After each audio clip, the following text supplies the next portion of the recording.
I'm sitting here with the man who here at the company's, you're known for the Alf effect. You came out with the analysis of Crunchfish yesterday, and we're up 17%. Yeah, and we haven't released any other news, so this has to be the Alf effect. Yes, of course. But is that common? Have you seen that? Because you do analysis for many companies. Yes. It's not the first time that we have had quite a substantial effect with our research reports, but it's not always like this. No? Not nearly. So No? there must be something in there that people have thought were important and that they think they can rely on. So I hope that's the lesson that we can learn from this. Yeah, no, I think sort of. I like you struck it was a good tone in it. I like turning eastward, and we certainly are with India. And I think you, in a really good way, explained why the management's decision of going to India makes sense, and a little bit the potential of it. Yeah. Yeah, well, we. Of course, it's not the first time you mentioned India. You have, I think it's about 6 months since you first came to the market, said that now we're going to go for the payment market in India, and it was a little bit unexpected at that point. But since then, we have been reading up on India, and you have been traveling to India, and the more we look into it, the more we see that it's a very good fit with Crunchfish, we think. But of course, I shouldn't be telling you this. You are the expert, but it seems to us that it is a really good fit. It is a logical step in your development. Yeah. No, we agree. But I like also the fact that you sort of see that. I think we should say that analysis like this, we have to pay you to do it. Yes. I think that's. Let's be open about that. So no, we don't because otherwise. You wouldn't have food on the table if you ran around and did analysis on companies like us. The only reason to get an analysis is that you sort of have to pay for it. But it's still an independent report. You write it. Exactly. Yeah. So it's our opinions that we express there. So we listen to you when it comes to the facts. Then we look at third-party sources to try and verify those facts. But in the end, we collect all the data and we make up our own opinion. And you have to take whatever comes out in terms of valuation. And that's a surprise for us as well. That's what you put. And you, I almost thought it was gonna be interesting, Alf, to see, okay, how are you gonna tackle India? Because India is such a, it's huge, and still. I didn't want you to come up with an evaluation which was skyrocketing, because that wouldn't look sort of serious in some sense. That would people would question. So what are you smoking? Coming up with that analysis. Yeah, no, exactly, and also I mean it's early days. Lots of risk in this initiative still, and as you say, it's huge. Opportunities are definitely there, but we think that in the beginning we make a very simple model. We take a few known facts and we build them together, and then we risk adjust quite harshly. Yeah. And then as you go along, and then you prove that you can get a foothold, that you can get the agreements that you're looking for, and make a footprint in the Indian market, then we can relax these risk adjustments, and that would open up more in terms of valuation of the stock in our and hopefully analysis. The market follows even without you telling them. Hopefully the market also follows. If we were to publish a news on that we got some sort of contract in India, the market will respond to that, I think, positively, and you as well. Would you respond to that immediately? Will you come out with a new report if it was something significant, or are you just coming out with a report after our quarterly reports? How do you work in that sense? The principle that we work along is that whenever something happens that alters our view on the value of the company, then we will write an update. So we will take the new facts, we put them into our model, we see what it comes up with in terms of valuation. If it's different from what we had before, we write an update. So it's not really triggered by the quarterly report. It's just that is sort of a regular piece of news where you can really see our in a way we put out, this is what we believe in the quarter, and that typically triggers maybe an adjustment from your side. Maybe, not always. Not always. No, I mean the way the market regulations work is that if it's something really important happens, you have to press release at once. Yeah, we do. Yes. So that's usually when something big happens in a company. It's usually not in the quarterly reports. It's in a different press release. I actually try not to. Well, I always push that the quarterly report should not have any. It should be a good summary of where we are, but it should never be any surprises in the quarterly report. That should have come earlier. Yeah. So when there is a quarter where you haven't come up with any special news, then it's a good point to sort of sum up what has happened in this quarter. Sure. Also for us in our research work, we sum up what has happened. Also, we collect the data that you publish in the reports, and it's a good opportunity to write an update. But it's not. That's not really the trigger for your re-evaluation of the company. That's not the trigger, really. It is the news rather. Exactly. Yeah. That's interesting. That's how it's supposed to work. So we want to be in lockstep with the market. Yeah. Because the market is pricing you every second. Every second, yes, during opening hours in the stock exchange. And of course, if we are to be any help, then we have to be really quick also when something happens and go to the market and say, hey, we think this adds or subtracts from the value of the company by this much. Yeah. So we have to be there when it happens. Yeah. And you did you started analysis for us. It was last year in May. I think you put out and you did a big piece. It was 40-50 pages. And I was impressed actually that I thought you were going to steal a lot of our material, but you wrote, this was your own words. There was not a single word from me. I didn't recognize anything. I hope you weren't disappointed. No, well, but I was impressed that you actually took that effort to do it. But this report now in India, I think this time you had to readjust that initial model. Also, your calculations had to be readjusted because we're not going for so much for transaction fees. There is a new model, so I guess you had to rebuild that one for. That's what you did now this time. Yeah, I mean the basis for our work is, of course, we take as a starting point what you are saying and especially what you are writing. We try to read between the lines in your reports, and we can sense that there is a shift of priorities within Crunchfish. That more focus goes to India. It necessarily means, since you don't have an unlimited number of employees, that there's going to be less focus on something else. Or something else, exactly. So that means that we have scaled a little bit down on the other business. And we have put in an India model, so to speak, in our valuation model.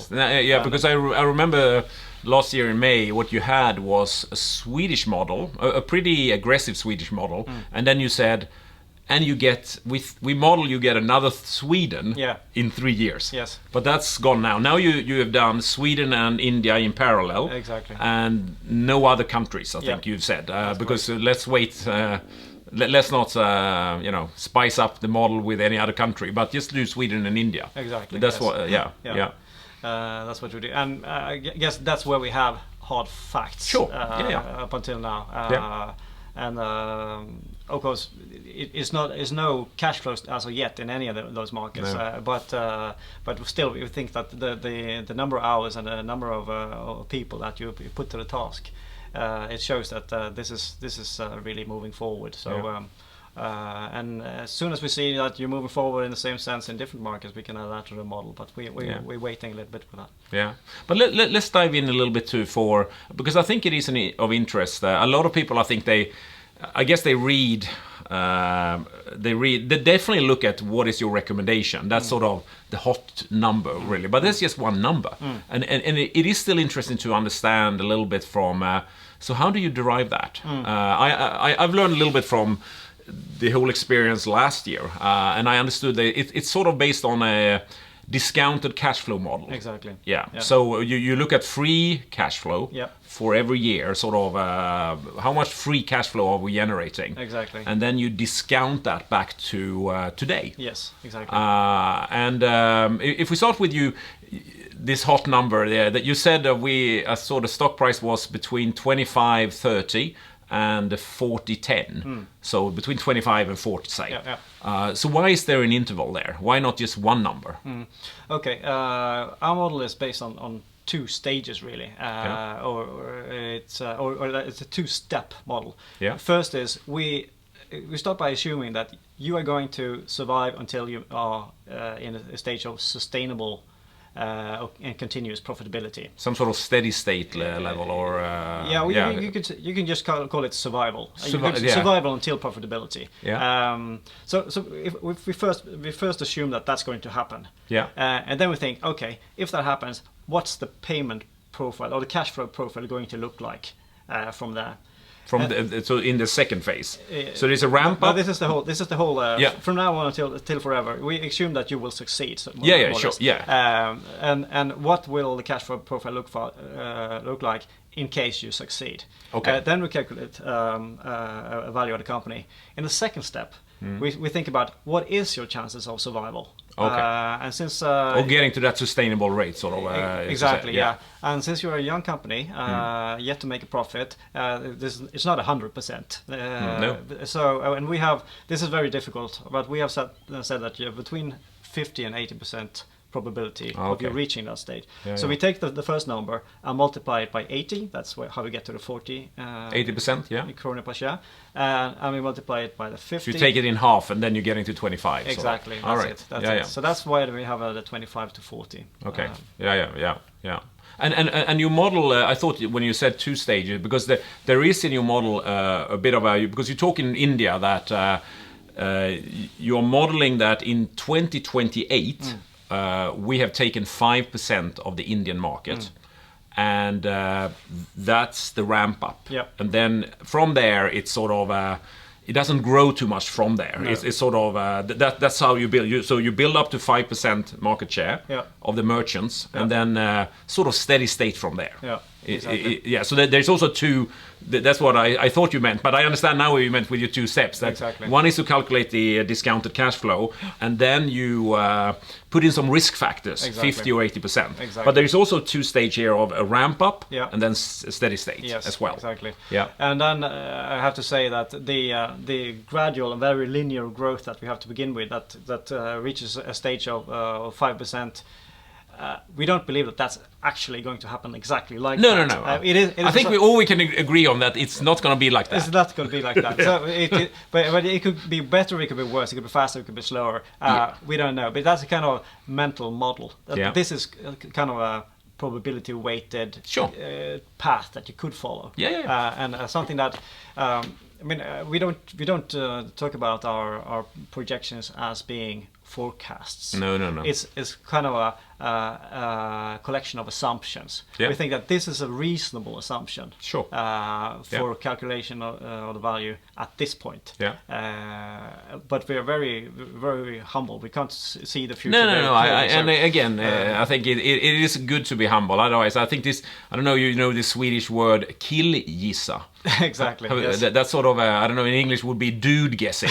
That we guys, we tend to say we know a lot, even if we don't have a clue, but we pretend we do. That's sort of killgissa.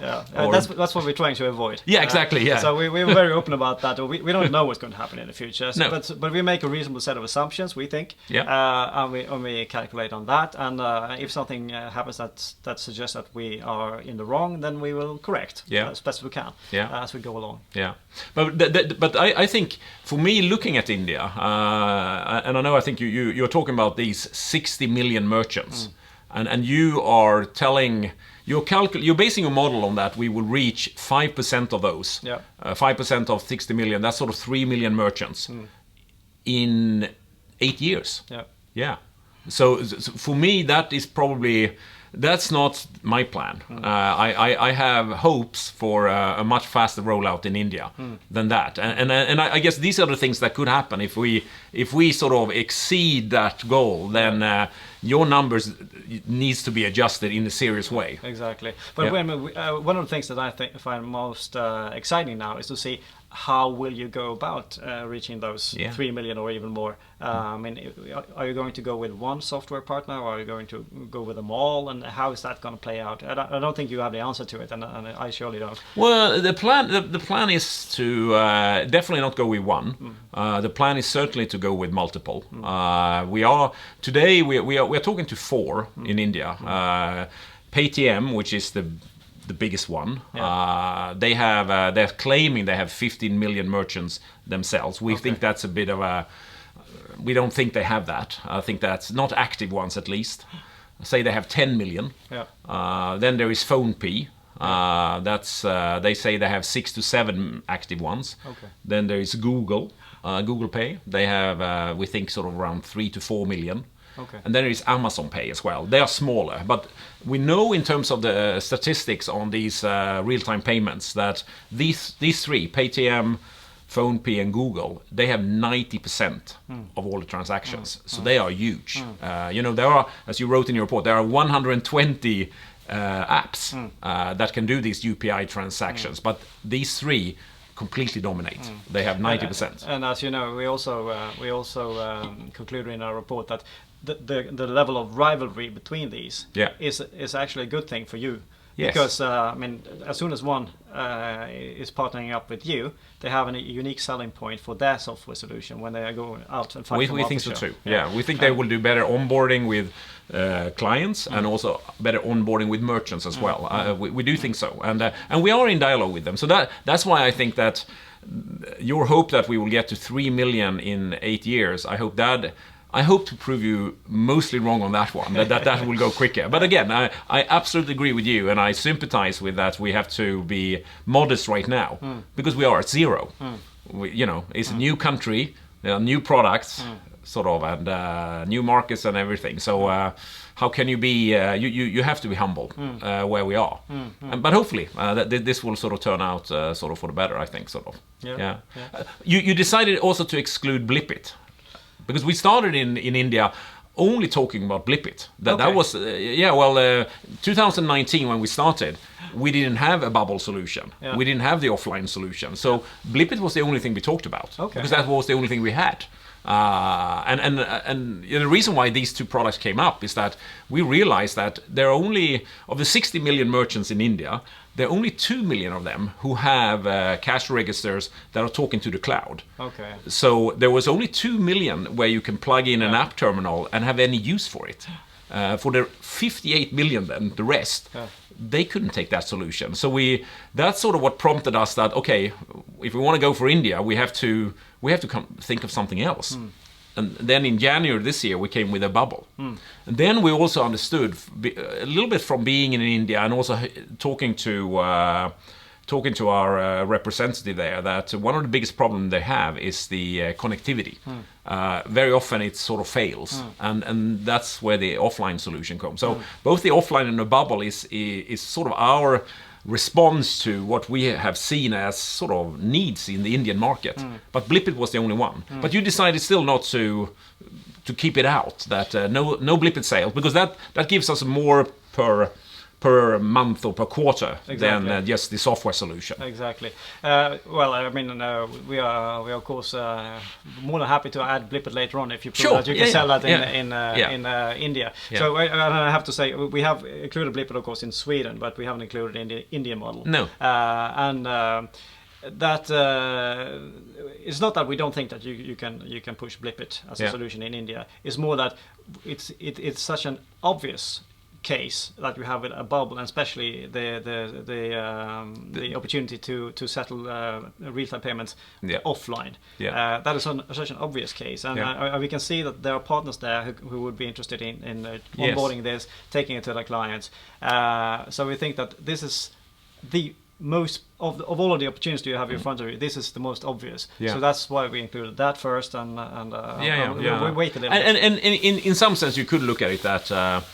You're saying we are getting 30 krona per quarter for a bubble, and if we have a bubble with offline, then it's 120 per quarter. And in some sense, that it boils down to one number per merchant, because you're saying 50-50 chance that you are getting both. So that becomes one number. I think I derived it to this means that you are calculating with 25 krona per month. I think it's 75 per quarter or 25 krona per month. If we have some Blipit there in the mix, that might change a little bit that average per merchant. Yeah. But that's it really. Yeah. You could look at it that way, that blip it would maybe push it a little bit up, that it won't be 25, it might be a little bit higher.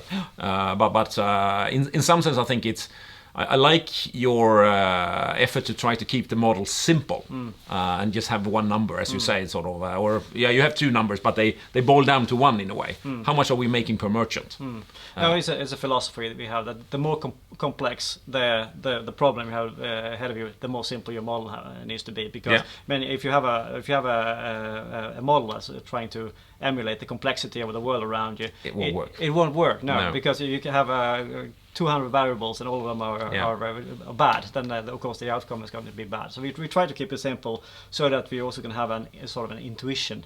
Is this fair at this point, or is it totally Does it make sense? Yeah.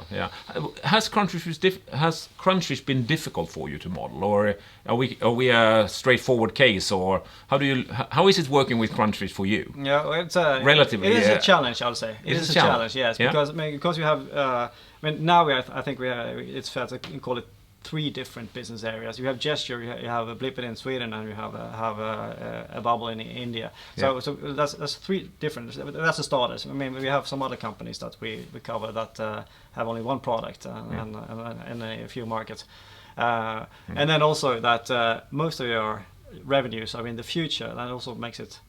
It's hard to build it on.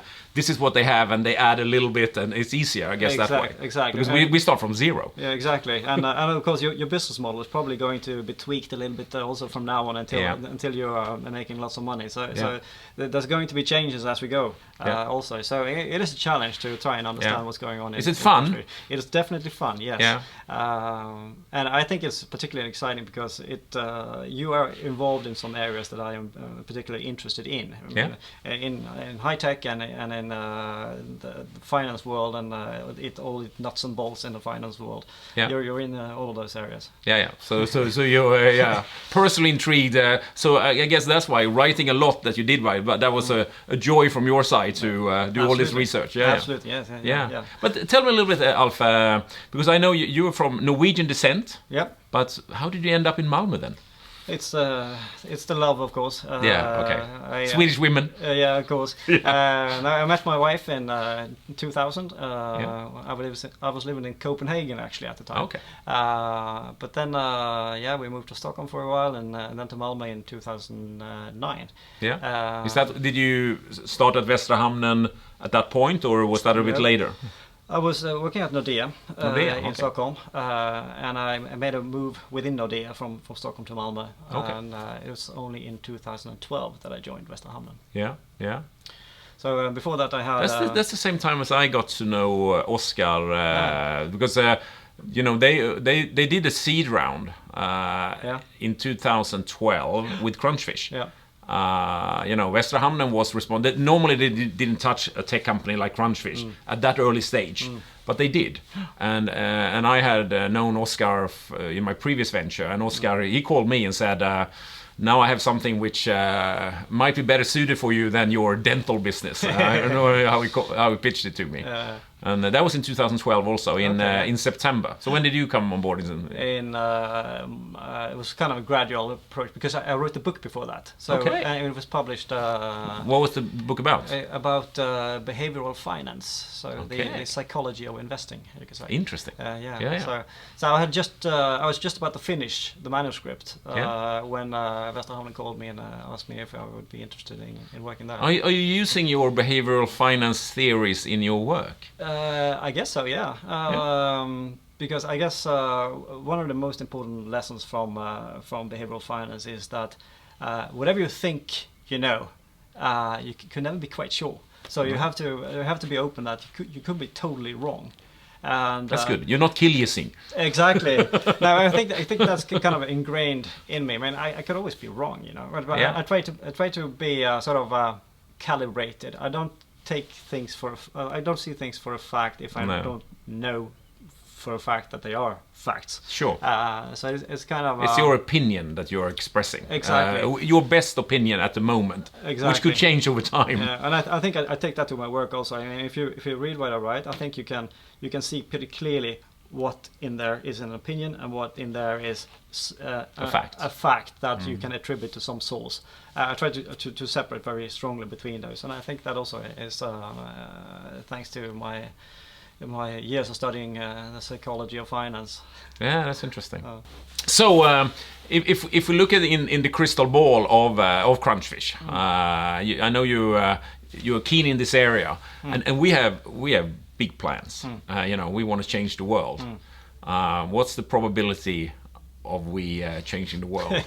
Well, as I said, I'm not going to state the number there, but I think you're in a very exciting area, and also in an important area, because how we pay for goods and services, it involves so many parts of our lives, and it's not just that it's going to be quick and easy, it's also that it's going to be secure, so which not so many people think about. I mean, it's the second thought. The first you think it's going to be quick and easy, then the second thought is that it's going to be safe. So I think Crunchfish has a role to play in making payments both quicker, more convenient, but also, if you can contribute to them being safer also. It's important. It's very important, and it's safe in many respects. One thing is that your money is going to be safe, so nobody can run away with them. But it's also to do with privacy.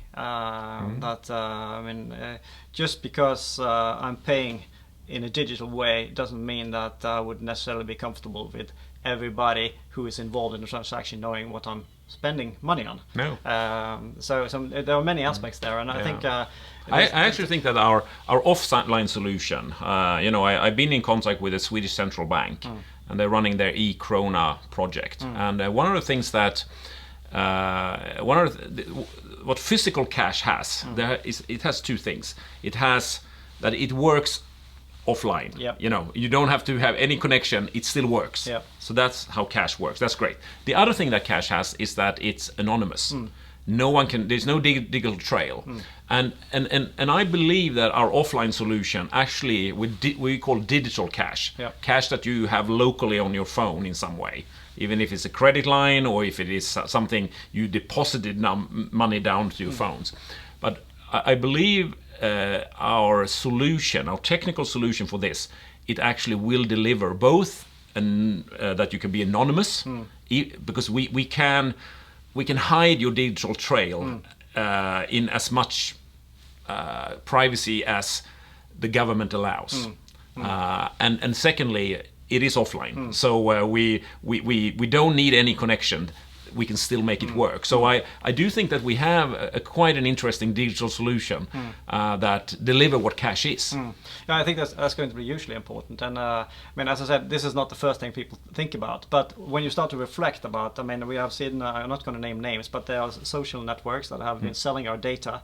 You're generating data with every transaction. There's a lot of digital trail. Exactly. So if I'm spending way too much money on, let's say, sugary treats, and of course my insurance company is going to they're going to be interested if somebody will sell them the data. I want I won't necessarily want that's also security for you, that is sort of it's private.